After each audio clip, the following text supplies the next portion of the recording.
Эх орны минь хинхдэг цээжинд налан орших Төв аймаг.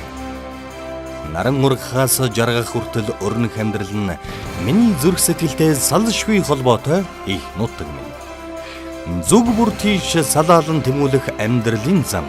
Альва хүмүүнийг хаашин чүтэлж болохч харин би эндээс олдоогүй. Хүний дайтай амьдрахсан хэмээх залуу халуун насны хүсэл тэмүүлэл харин одоо нас нэмэгдэж ухаан дэлхийн хэрээр төрлөх нутгаа аймгийн дайтай аймаг болгосон улс их орноо хөгжил дэвшлийн түүчээ байлгасан гэсэн эрч хүчтэй бодол өрнүүн зорилгоор солигдожээ. Түүндээж зорж яв.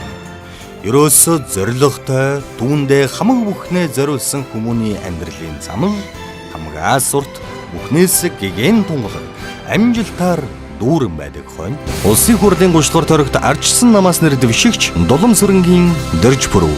За би Бадрангуй огт Дуламсүрэнгийн Дорж Пүрэв гэдэг хүн. 1973 онд төрсөн. Төв аймгийн нутаг дэвсгэр Эрдэнэ суманд эмээгэндээ төрсөн гэж одоо минь хууччул хэлдэг. Төв аймаг нь үнэхээр их сайхан нутаг. Монгол улсынхаа зүрхэн тушаа газар байрлсан Монгол улсынхаа төвцөг гэд хэлэхэд Төв аймгийн талаар ярьж магтах зүйл маш их. Унж уссан газар шороондоо зүгээр нэг алсаас сайлбараад байх биш. Тэндээ бас нэг бүтээлтэй, тэндээ бас дараад нь дурсагдах зүйлтэй байх ёстой болов хүн болсных, нутгийн хүү болсных. Дэд бүтсийг хөгжүүлж, нийслэл Улаанбаатараас Зуумод хот хүртэлх замыг шинжилэн барьснаар өрсөлдөх чадвараар 21 аймгийн эхний 5 дугаарт Төв аймаг жигслээ. Үнэхээр би бас хийж чаддаг, бүтээж чаддаг, хэлсэндээ байж чаддгаа бас харуулах тийм боломж гэж үзсэн учраас би хүлээж аваад эрчим хүчний дэд сайдаар томилогтой ажилласан. 50 мегаваттын буюу 130 орчим мянган айлыг цахилгаан эрчим хүчээр хангах энэ төслийг хэрэгжүүлсэн. Дулааны цахилгаан станц 3.50 мегаваттын өргөх төслийн төсөл, Дулааны цахилгаан станц 4-ийн 123 мегаваттын өргөх төслийн төсөл, Амгалан дулааны станц гээл Улаанбаатарт хийж бүтээсэн ажлуудын нэг. Тийм ээ, томоохон бүтээн байгуулалтуудын л дурдж штэ. Нийт аймгийн хэмжээнд баригдах 1000 айлын орон сууцны эхний хэсэг Зуумод хотноо ашиглалтанд оров. Тэр бүгдийн үр дүнд өнөөдөр бол үнэхээр одоо шинэ барилга байшингууд бүгдээрээ л бас дулаан хангамж дээрээ санаа зовхгүй болж байгаа. Гэхдээ энийг хийж бүтээсэн тэр хүмүүс яаж ажиллаж исэн бэ гэдгийг би одоо цог байсан хүний хувьд хэлье. Тэр хүмүүс өдөр шөнөгүй ажиллаж исэн. Тэрний үр дүнд эрчим хүчний салбарын хамгийн олон төслүүдийг бэлтгэж чадсан, хэрэгжүүлж чадсан байна. 2007 онд эхлүүлсэн нэг санаачлага тэр маань бол одоо сумын төвийн дулааныг төвлөрсөн болгох тухай асуудал. Монгол улсын хэмжээнд бид нар чинь нэг удаагийнхаа ажлаар 30 суманд төр хувийн хвшлийн түншлэлийн хүрээнд энэ дулааны уурын зохнуудыг бол бариулсан. За өнөөдрийн байдлаар Төв аймгийн 13 сум, за нэг том баг гэдэг ингээ 14 цэг бол төвлөрсөн дулаан хангамжтай болсон.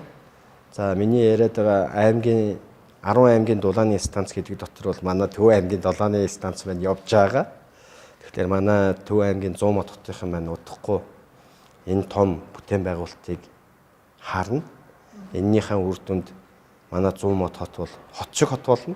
Хийж бүтээхэд амар хэлбэр арга зам гэж хизээч үгүй юм гэдгийг би энэ хугацаанд бүрэн дүүрэн ойлгож авчээ. Он цагийн ямар шалгуурын салхинд хизээч үлбүдгэрэх тийм л хөгжил дэвшлийг их орондоо авчрахсан, бүтээгсэн, бодох, хүсэх нэг өөр. Харин хоёргүй сэтгэлээр нүдэнд үзэгдэж, гарт баригдах, ирээдүй харагдах тийм л бодит боломжийг зөв шийдлийг би олж харсан.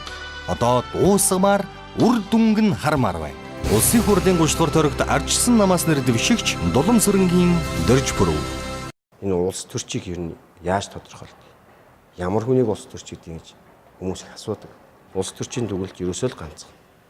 Улс оронд юу хийж бүтээхийн төлөө байгаа? Тэр улс оронд амьдарч байгаа ард иргэдийн төлөө юу хийж чадах юм? Тэрэнд өөрийгөө зольж чадах юм уу, чадахгүй юм? Эрүүл мэндийн үйлчилгээг ард олондоо улам ойртуулж, шинжлэгдсэн эмнэлэг, шинэлэг үйлчилгээ төслийг үргэлжлүүлэн хэрэгжүүлж байна. Нам гэдэг чинь өөрөө их олон мянган гишүүнтэй. Жишээ нь Төв аймгийн ардчилсан нам гэхэд 5700 гаруй гишүүнтэй. Одоо жишээ нь Төв аймгийн ардчилсан намыг удирдах байгаа Дорчхүрийн нэр хүнд унлаа гэд Дорчхүр асуудал холбогдлоо гэхэд тэр 5700 хүн бүгдээрээ тийм биш шүү дээ. Энэ бүгдээрэнд нь ялцаадаг нийтэд нь хавтгаад нь муулдаг явдал бол хэдэн онд явж исэн бэ гэдгийг хэлээ эргээ санах хэрэгтэй байна. Тэр ч утгаараа би бол аль нэг хүнийг одоо улаан цэнхэр өнгөөр будах дурггүй.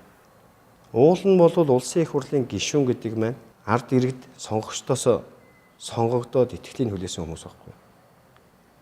Тэр утгаараа өөрийн гэсэн үзэл баримталтай, өөрийн гэсэн ойлголттой, чиг хандлагатай, бодлоготой байх хэрэгтэй. Үнэхээр зөв юм хийж байгаа бол тэрнийгээ бас нэгнийг дэмждэг тийм чадвартай болмоор байгаа байхгүй. Бид нар эдийн засгийн хямралтай үед байна. Тийм ээ, үр зээлэгтэй байна л гэж яриад байдаг мөртлөө тэрнээс яаж гарах юм бэ гэдэг тухай юм ярихгүй байгаад л би харамсдаг. Хүнд чинь юм шүүмжлэх амархан шүү дээ. Энэтэй уялдуулаад зарим нэг хүмүүс ярьдаг. Улс төрд одоо залуу хүн орж байна, хэтэрхий залуу байна ч гэдэг юм уу.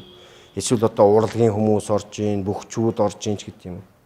Гэхдээ улс төрд бол хинч орж болно шүү дээ. Хинч орж болно. А гэхдээ ороод шийдэх ямар нэг асуудалтай байсан. Шүүмжлээд байх бол хэн бүхний хийж чадах ажил. А шийдэл гаргана гэдэг бол тэр болгоны хийгээд байдаг ажил биш. Тэгэхээр шийдэл гаргаж чаддаг. Тэр шийдсэн зүйлээ тууштай авч явсаар байгаад хэрэгжүүлж чаддаг. Тийм л төрийн төвшөөттэй л болох нь Монголын маань өнөөдрийн онцлог нэг тохиолдолчод байна л да. Зүтгэлийн хүнд үнэ сэтгэлийн төвд нутаг. Улсын хурлын гучлар төрөгт ардчилсан намаас нэр дэвшигч Дулам Сүрэнгийн Доржбүр